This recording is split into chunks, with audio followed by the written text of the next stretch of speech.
nice to see you all here.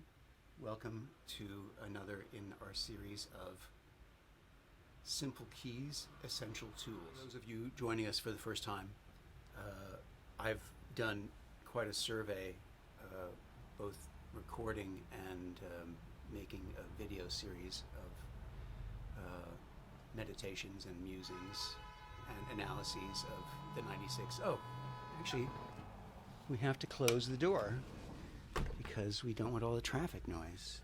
Who knew that it was going to sound like New York on a Friday night in Los Angeles, in the Hollywood Hills? I live in such a trashy neighborhood. Anyway, I've done talks about the entire Well-Tempered Clavier, and I've done them chronologically, by the book, 1 through 48. And the way they are arranged is chromatically: C major, C minor, C sharp major, C sharp minor. And of course, most times that kids want to bring in a prelude and fugue, they want to bring in something that they enjoy playing. And so it's usually something, if they're interested. I mean, if they're not interested, they'll play one of the G majors, just to get through it, But the G majors are not easy. But they may choose one of the more complex keys. I know my favorites were all in, complex keys. And the fact is, there are many more things I think that Bach asks us to engage with interpretively in those complex keys. I find, now that I've actually devised and defined a set of tools, tools of perception, really, looking at the score, and being able to break it down into gestures, of expressive gestures. I've found that the keys that if I were going to make another survey, another lecture survey of the 48, I would start with the C major and then proceed through the circle of fifths, through the simplest keys. The other thing about it is that Book I was, I think, really meant as a training volume, that many of the pieces in Volume 1 came from the notebook for Wilhelm Friedman Bach, and many of those were literally just exercises. But I feel that in their present form in the Well-Tempered Clavier, they ask for a very specific, but perhaps a limited number of tricks and tools. So we've done C major and G major and D major, and now today is A major. Oh, and I just played it for you. How about that? It's nice.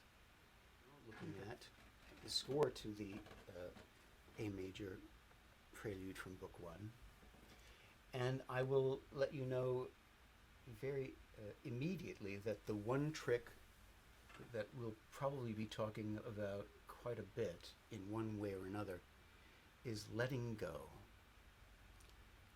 And to be a little less metaphorical about it, we're going to be dealing with things like upstrokes. An up bow on the piano is very, very hard to achieve. But it is actually not a metaphor. It is actually something. I always say that the two most depressing things about playing the piano are, number one, that every note that we play dies. The second most depressing thing is that every stroke that we make is a downstroke.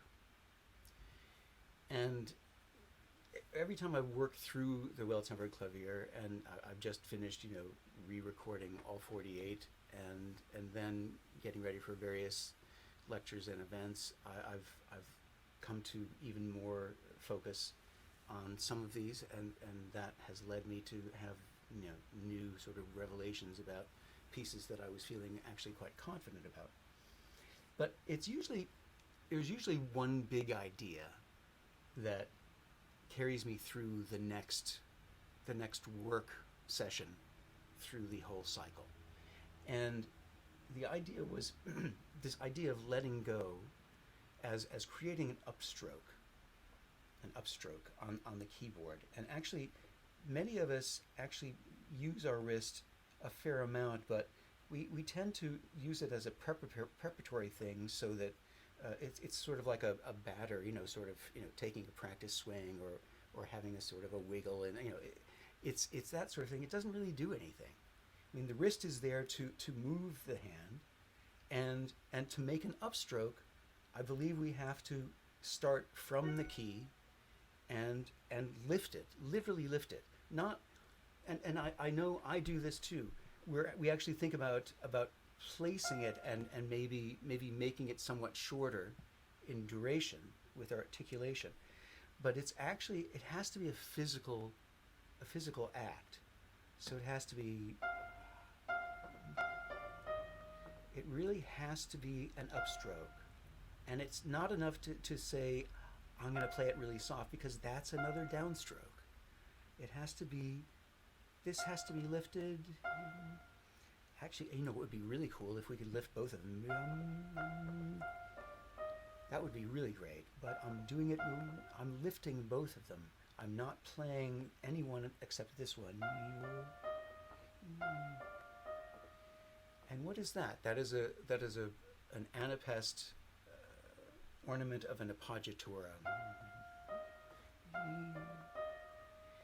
And that's sort of one of the other things that we'll talk about a fair amount today, is that we tend to visualize our concept based on what we see. And the visual cue that I'm seeing a lot of here are these running 16th notes.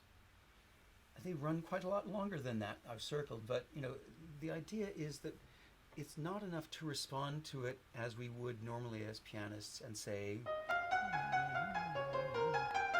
maybe I want to do them legato, but I really feel that we have to be a little bit more responsible on a micro level. I feel that when we're rising, particularly a rising tetrachord is a particular function and gesture. And I think it's this stepwise motion, this absolute stepwise motion, that there is an effort to go up. So even though we feel that there is an intrinsic connection, that doesn't tell us anything, to my mind. I mean, I'm at an unfair advantage to you all, because I'm playing on Pianotek's version of an Anton Walter forte piano from 1790. So there's all kinds of wonderful sounds. The aftertouch, the falling of the dampers again on the string. It's really with these forte pianos that we can actually feel what is probably talked about colloquially as feathered touch in a Mozart concerto. It's not just a matter of light touch. You can feel the featheredness of those old leather hammers. And I think falling is another proposition altogether. I can see this as a really embracing, encompassing gesture. So in other words, working to go up and really caressing it on the way down. Yielding. And here's one of our first letting go was this. These two eighth notes. But really, see, I have my hand set here, and my finger is there, and I'm lifting it off. I'm not playing it. It's there, and I'm lifting it off. I am expending no pressure at all. I'm just extending enough energy so that I make contact with the key at the last moment. I kiss the key at the last moment. And then I fall into, when we want to fall.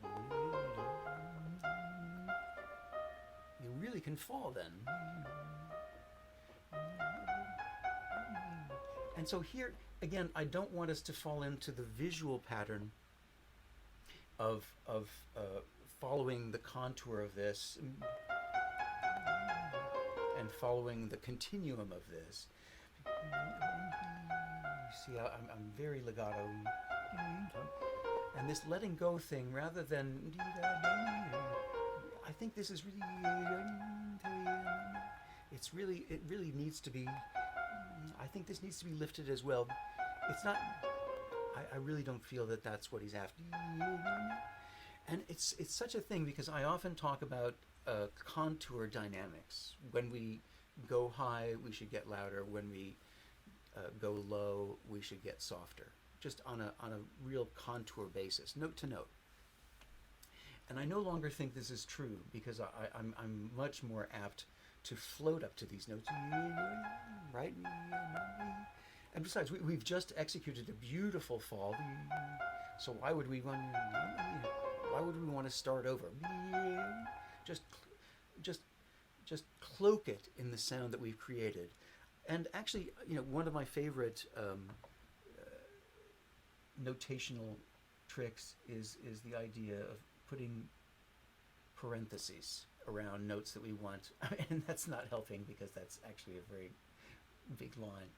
But yeah, if we want to have a sense of, we want to give a sense that this is really a shadow.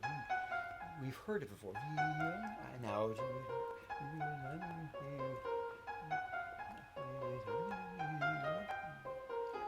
we are by agogic, by putting space between here and here, we are conveying the interval truthfully and faithfully.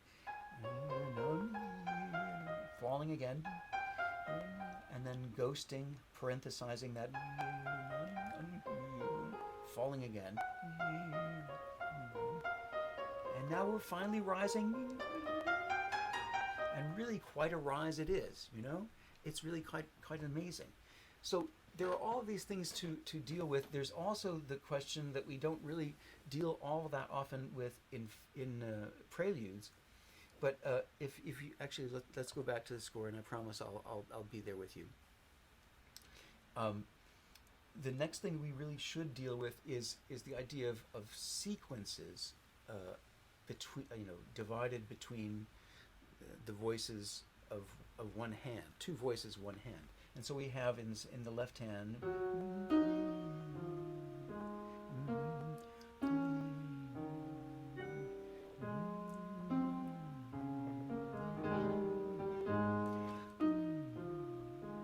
I really want to make this. So there's definitely more of a space.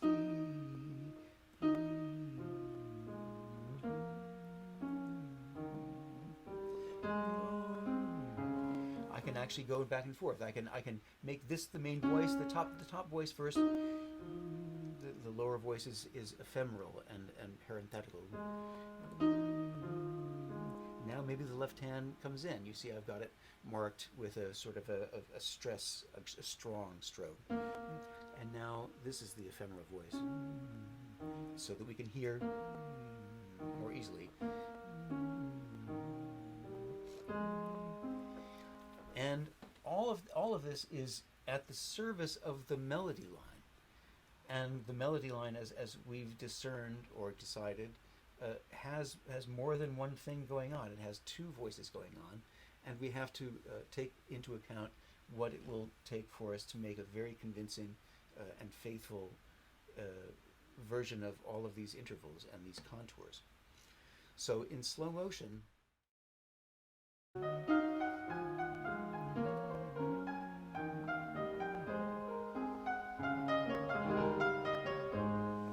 Completely forgotten about the right hand. You hear that, right?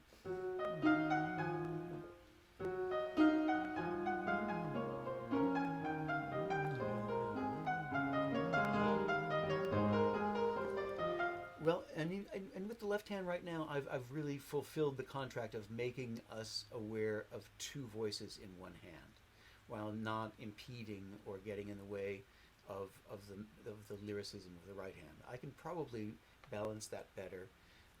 I'm always interested in not really in bringing voices out, because that's a sucker's game. If anybody ever says, "Oh well, I'll bring that bass part out," it's really just so tedious, because it bespeaks a sort of aesthetic where we're always playing for the back rows. that we're projecting this sound, rather than trying to make a conversation, a colloquy between the voices of this piece.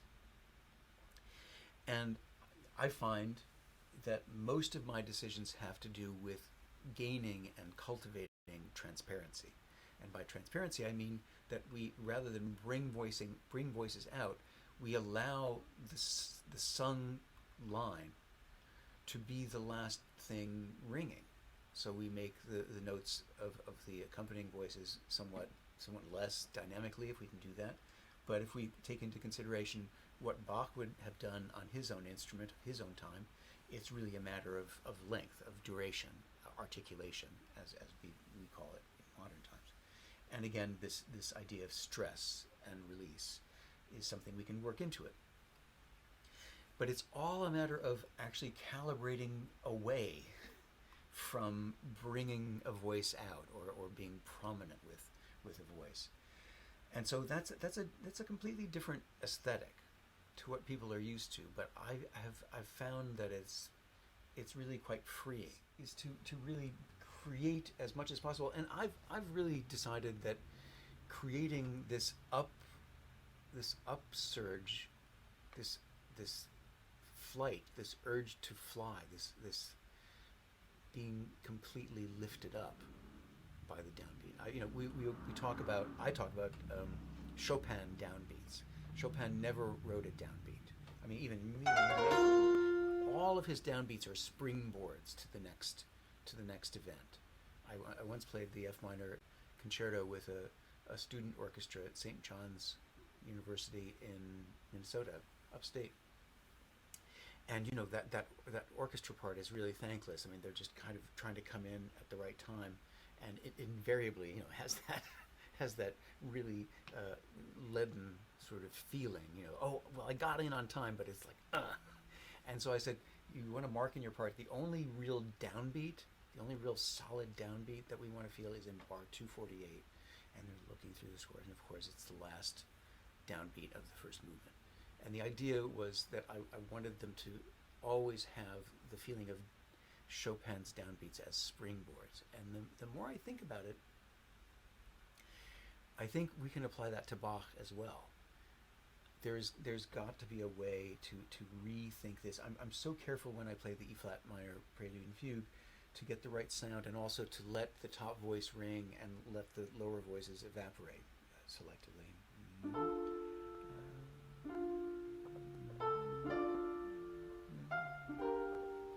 But a friend, we were talking about thinking of Bach orchestrally, and thinking about this piece in particular. And it's so nice to play it on a forte piano because you hear that. My sister actually said when she heard some of my recordings, she said, it sounds like you're playing on a banjo.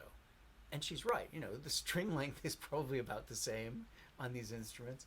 So, but not on the banjo, but on a plucked instrument.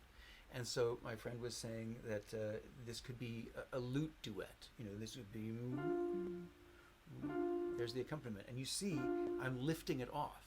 So instead of even being as diligent as I like to be, as far as making the length important, and I'm very good about how I'm ending the note. I'm very good about Leon's second law. Releasing the note is our responsibility. How we release the note, it shouldn't be abdicated to the damper pedal. But even going further with this lute idea, we should think of this downbeat as an upswing, as an uplift, as an upbeat, not as an upbeat, but as an impulse. And actually, the sound is better too.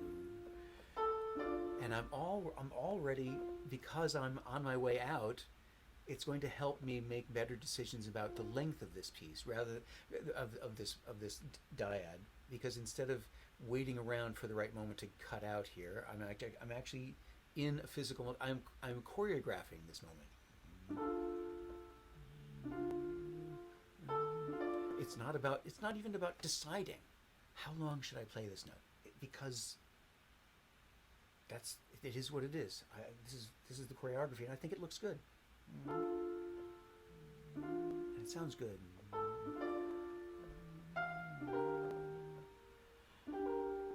This is the hardest one because this is a melody note, and I have to pick it up again in an accompaniment figure. And in order to do that, we have to not be on. I mean, imagine if I was trying.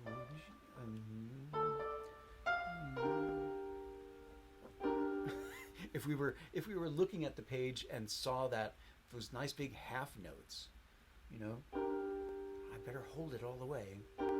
You're never going to be able to calibrate that sound properly. You have to think of it as, yeah, it's a half note, but it's a half note as played by a pizzicato, a lute. That fulfills the contract of a half note. It just happens to be on a plucked string instrument. In any case, we are turning everything we possibly can into Chopin downbeats. We were working with Ashley yesterday on revisiting her Sinfonia from the C minor partita. And we actually were. This is a difficult thing. I was talking to my friend Paul about this as well. That we assault the opening chord of the C minor partita, and we consider ourselves dutiful and faithful if we are faithful to that 16th rest. Oh, okay, all right, yeah. But we, you know, we're both. We're all three of us, Ashley, Paul, and I, were really rethinking this and trying to make an upward a spring upward in that chord. How do we do that? And one of the things that I talk about a lot is this idea of selective evaporation. And so I had the thought, and Ashley did this exercise with me. We just did it with the left hand at first. And so we strike the chord, and then we're going to count it in 16th notes. So it's going to be 1, 2, 3, 4, and 1 and 2 we're going to hold all the notes. 3 and 4 and onward we are going to release one note at a time. So 1, 2, 3, 4. Right? So there's just one voice at the end. What that does was, even before the rest is released, we are creating an idea, and as Ashley points out, on a Yamaha it really is even more discernible, because on a Yamaha it's like, you want to stop this note? I'm going to stop this note. Oh, I'm going to stop this one really, really good too. Oh, I'm really going to stop that one. So it's not quite as subtle, but it really makes an effect. And what the effect is really just somehow a feeling of rising.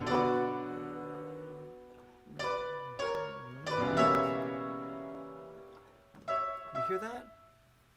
And we also decided, and one of my pet peeves is, you know, the top voice in the left hand is always, you know, it always feels too pronounced. It feels too melodic. You know, right? We want to make a balanced sound, but it really is more about the sonority and the harmony than it is about the top voice of a chord.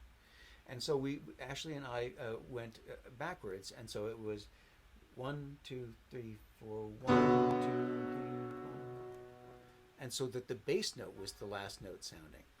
I thought that was, we both thought it was rather redundant if we were just going to reinforce the bass by leaving it the last voice sounding. And so we came up with a third option, which is to say that we will strike all 4 voices, and we're going to make the second finger the last voice sounding. And it just has a sort of a nice randomness about it. And we can do different things for each of these chords. Right?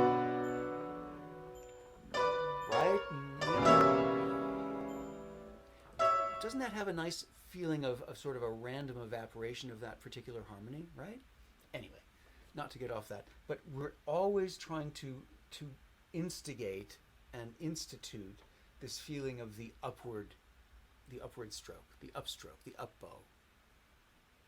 I don't really like to call it an up bow because violinists mostly, when they make an up bow, it sounds like a very lofty thing and light, and you know, it's like a commercial or something. But many violinists tend to just make a nasty crescendo on an up bow. It's not this lifting. I think Baroque violin is a better metaphor for this idea. Also for the idea of the slur itself. The beginning of a slur being not an accent but an impetus, and the end of a slur being a palpable lifting of the bow. The way that sound, the way that sound goes that way, so that we're not sawing through the end of the bow. We're actually lifting, as we are with the piano. And the hardest thing, and I'm guilty of this as well, and every student I've worked with on this piece has had the same feeling. It's very, very hard to leave the ground. We are taught to be married to the key and deep into the key, and the more we are solid in the key, the better we are.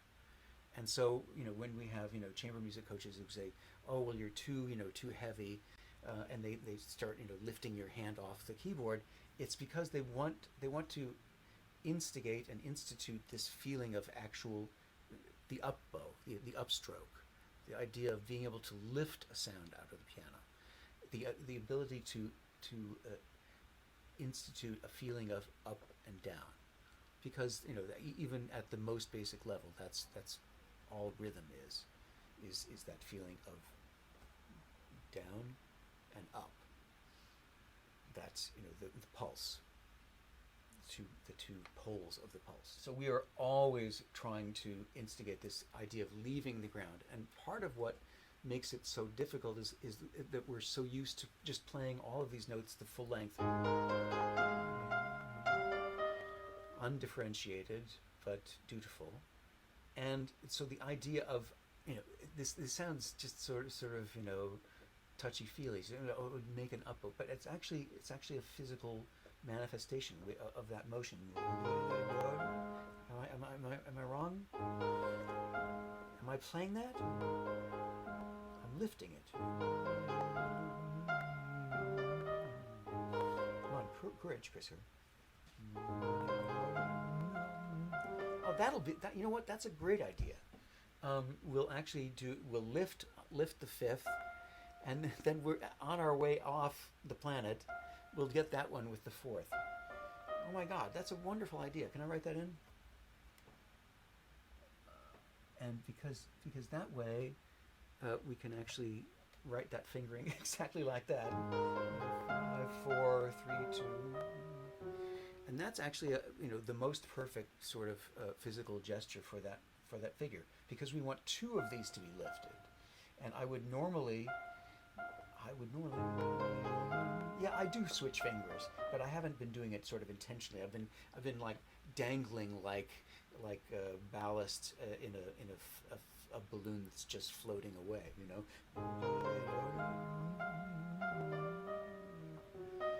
And now the next thing that we need to do, because the problem is, this is again an instinct of fine pianists, and also of fine melodramatists, is that when we have this presentation of a line, first of all, just a line of quarter notes, our first and best instinct is to play them full length.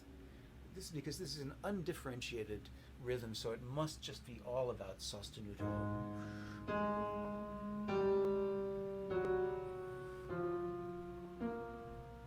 Right? I maintain, and I'm glad to say faithfully, that I really think it's important that we make a decision.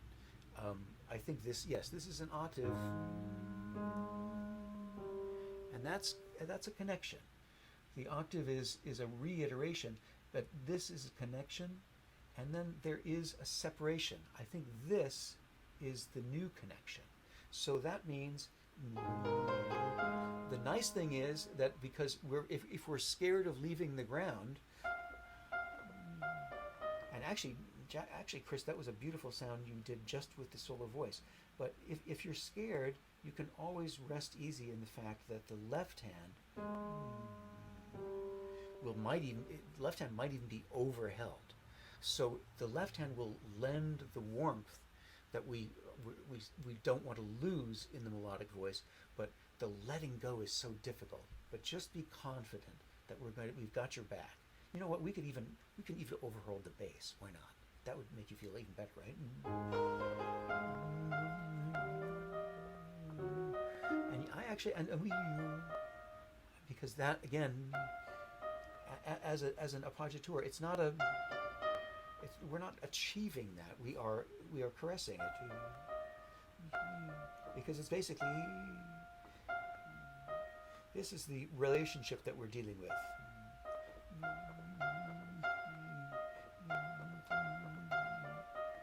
So it's all going down. And so we really want to make that as soft as possible. And so what's even better is we're ending this slur that we've decided in the left hand. So why not make a space there? And so we don't actually have to bring that out as a voice, but it becomes the new legato, becomes the new basis for the upper lyricism. And as I was counseling, you hear that it's a slightly detached touch, because I'm trying to communicate a sense of this stepwise effort, as opposed to a real release, a real yielding in the coming away.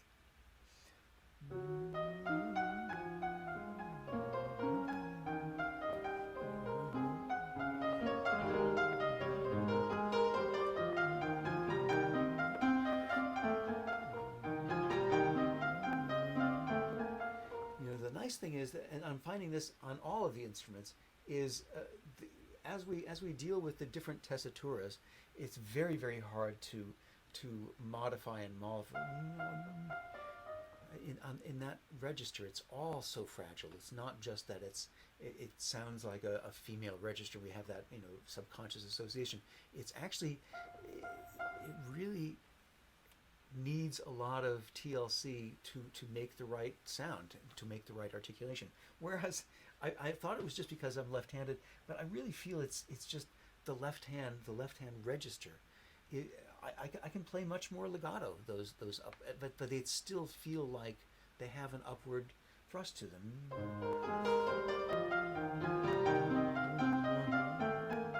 hear that? I mean,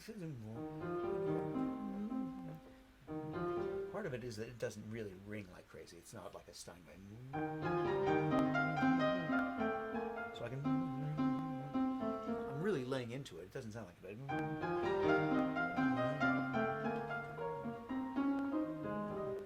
So register changes have a great deal to do with it. But again, here we have.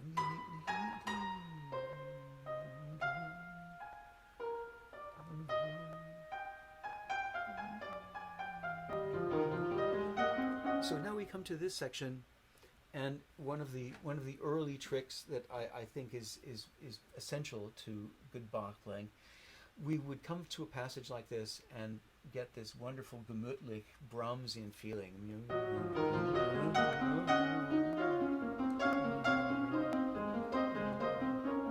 And that makes a very nice sound. But the thing we always have to remember with Bach is that we are always dealing with voices. So with that given, you see I've made these horrible bold lines for our benefit, because I'm trying to establish a difference between the upper voice of that dyad in the right hand and the lower voice. And as you can see, it's actually a different plan than what I had envisioned yesterday. This is why I love working on these pieces. So we're looking at this. I'm really working hard, and I'm actually making that. Let's mark that, Chris, so that it's clear to folks exactly what we're doing. So the only legato voice is now the big bold notes. So I've really released that quite early. Really that much. And now the top voice stays. And now the lower voice, sorry, because we want the top voice to take over here. So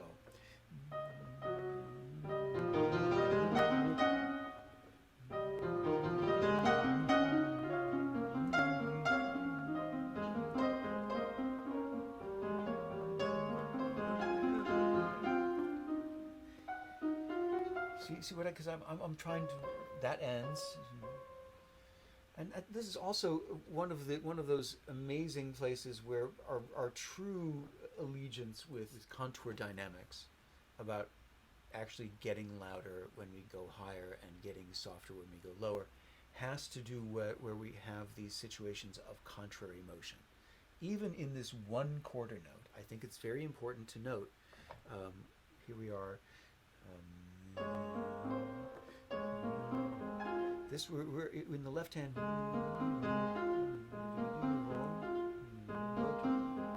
We should make those effortful steps, and this should be parenthetical. It's really just there. We don't want to make it. We don't want to do that. We just want it to be an aura of that sustained note. That sounded really nice, right? So and so that's again why we want to have.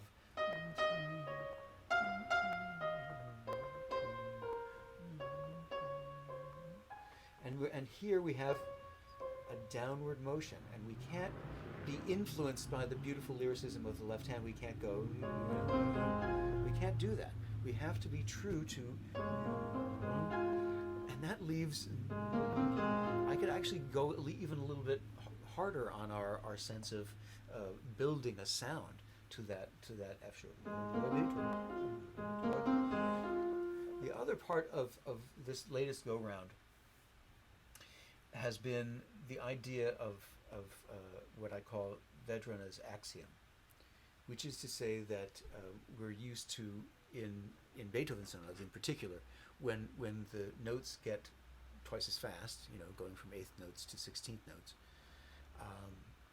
When the going gets tough, the tough gets going. It gets more exciting. 16ths are more exciting than the eighth notes.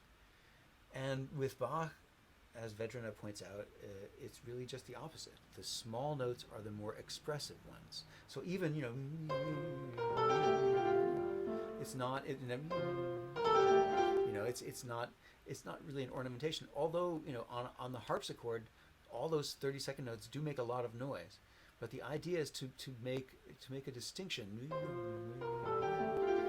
All of those notes are available for expressive intervention and engagement.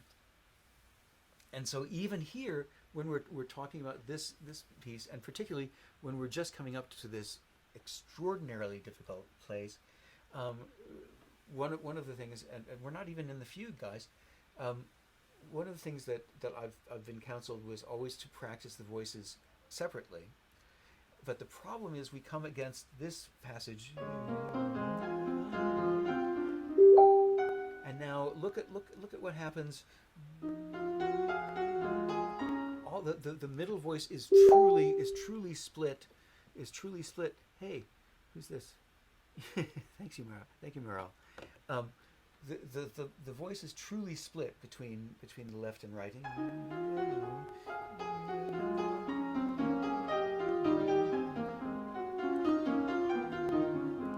And that's just unprecedented. It's just fantastic, and it's all kinds of doing between the hands. It's really like Franz. It prefigures Franz Liszt. Splitting the melody into the middle voices, into the thumbs. Love to do that. Bach loved to do it too. So first of all, it's a good idea to allow the thumbs to converse and coalesce, rather than have some tempo in mind that might make us, not do so well on the exchange. All of these voice exchanges, I always like to point out, it's not just about two voices occupying the similar register, that we have to watch out for the way we engage that sequence to make two voices palatable. Yes, baby girl, you can come in. Absolutely, come on. Come on, baby girl. Yes. The agogic engagement between the right and left hand really has to be a major part of it. The other part of it is my friend Sophia's idea of reverse modular practice, where we break up the preludes and the fugues into 4-bar modules and practice from the end of the piece, the last 4 bars, to the beginning of the piece. So the last 4 bars, add 4 bars to that, practice that, and then switch and do another 4-bar module this way, and go through the whole piece. It's wonderful because it really shows us and focuses our concentration in the same way that we would be concentrating all our concentration to make the right sound at the beginning, or imagine having that kind of concentration for the last 4 bars, and that's what this roots in us. That reverse modular practice, I cannot recommend it enough. And we would come up against here's the module that I actually this is the module that I have marked. And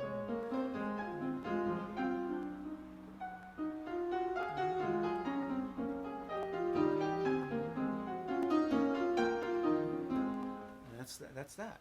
So I would practice that probably 3, 4, 5 times, and then back up and add the previous 4 bars. But what's cool is practicing it in that frame of mind. I would probably get to the end of 5 of them and think, I think I'm still rushing between the thumbs. I'm not really giving full credence to their accommodation and collaboration, so I need more time. So this is a very, very extremely beneficial method. Now, what's really fun is do you remember we were talking? My God, that just it seemed like it was going to resolve, and then it became a whole, more than an octave, a ninth, and so what's really fun is getting to this point.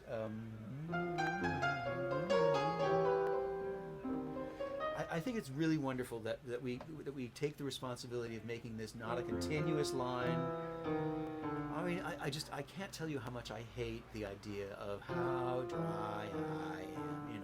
It's just terrible. And we can really make that go away by making this to this, and separating, and then making this. And I also tend to think that this is quite a jarring dissonance right at the beginning. So I would not accent, but be aware of, have an awareness of that bass note.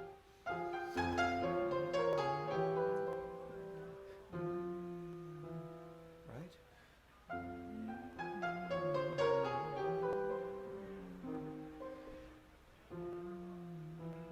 And then this is another gesture and another connection. Every 2 notes is either connected or distinguished from the note following it. Every 2 notes are either louder or softer than their predecessor. I really feel that's very, very, very, very true. And it sounds like drudgery, but in fact, it tends to unlock just about everything. I think content dictates function. Intonation, rhythm, progress. So now we've come to this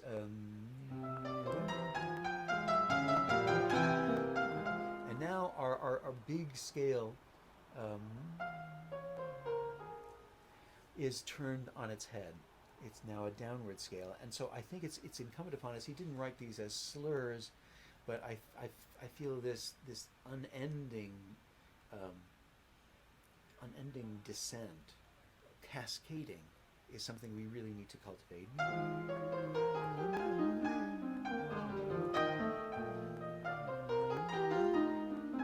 One of the things that is a wonderful impediment is the idea that we are actually playing this. So we really have to take time to make sure that is discernible. So there's already an agogic engagement. So it's not just all of a sudden just it's not just a cascade. It's a resuscitation, a relaunch of that middle voice. And now the left. This is not just a continuation of the scale. This is the end of that particular voice, and now.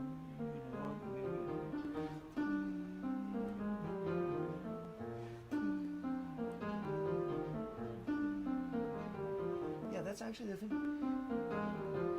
actually don't even cross my thumb at all because I want to hold on to that D sharp as long as possible.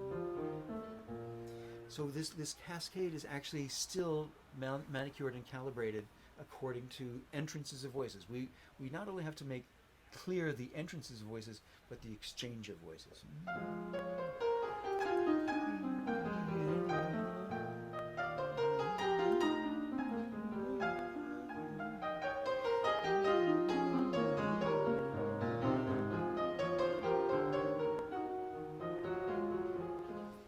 And again, the scales come into play even more at the very end. I don't think there's anything more exhilarating than making a contrary motion, just that spreading of our wings to the end of the piece. And yet, there is so much still to be done in terms of accommodating the calibrating of voices. Sorry. We have to accommodate that leap. And here, that's an exchange of voices. It's not a continuation of a scale. And here again is yet one more accommodation that we need to make.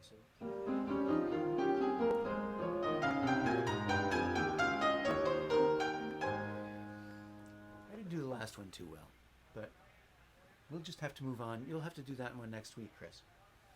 I just want to have a brief word on the fugue because it has essential truths and it's not simple at all. This is Bach's favorite game, the play of duple and triple. We've thought, thanks to Carl Czerny, that this piece, the way Beethoven played it, was an absolute sforzando, and everything sort of fell from there.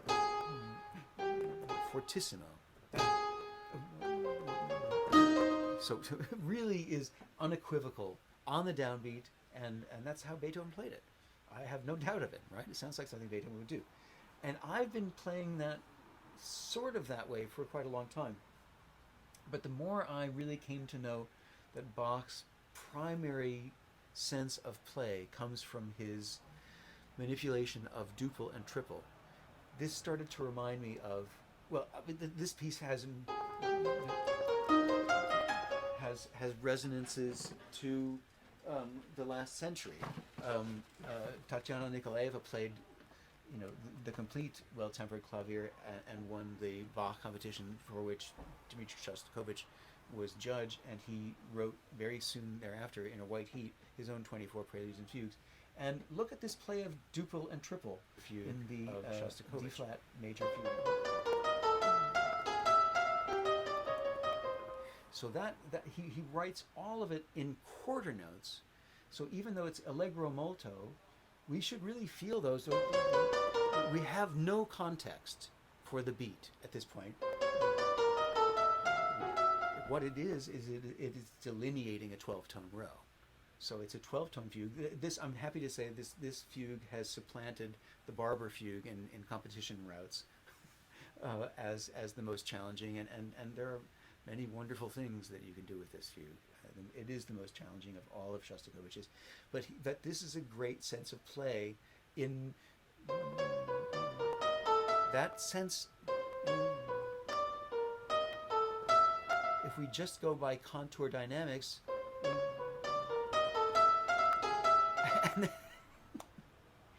in point of fact, he writes it in alternating 3/4 and 4/4 and 5/4. Okay, going back to Bach, I started thinking of this piece like the opening of the fugue of Création du Monde of Milhaud, which starts out with a zygote and then it develops into a two-celled creature and then a paramecium, and that's how life begins on planet Earth.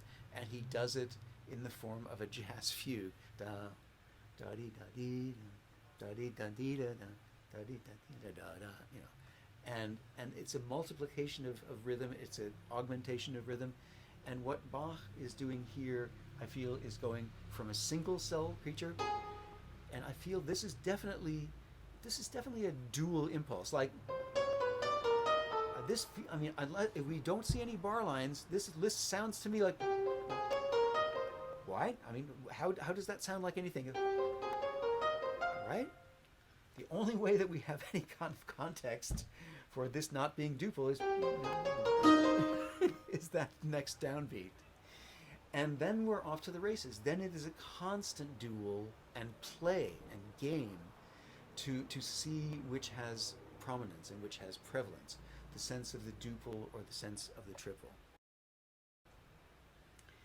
And so I really take that into account in my own performance. I don't have a tempo in mind. What I have is a sense and awareness, a constant awareness and calibration of the idea that there is the possibility to convey or intimate or hint at the presence of duple and triple meter in this piece. Sometimes they coexist, sometimes they conflict, and they are constantly ongoing. This game is going on at all times. And in point of fact, this is instructive because anytime you have triple meter, you have in Bach the possibility for ambiguity between duple and triple. The hemiolas, but in this piece we see just in terms of contour, and Shostakovich picked up on that. It's you don't have to mix up the accents. He only marks accents twice, I think, when it starts sounding like a broken record. But in Bach, you don't need any accents. You just follow the contour, and the contour suggests and defines the sense of the perception of rhythm, whether it's duple or triple, or undecided. We don't know.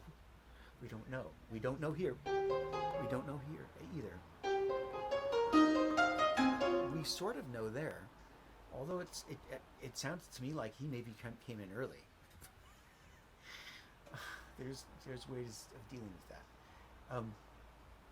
But yes, the play of duple and triple is not a simple concept, but it is a simple paradigm and a simple point of view that if we really accept and realize and cultivate these times of ambiguity, every piece in triple meter that I play of Bach has that sense of ambiguity, and we really have to cultivate it in order to make that successful.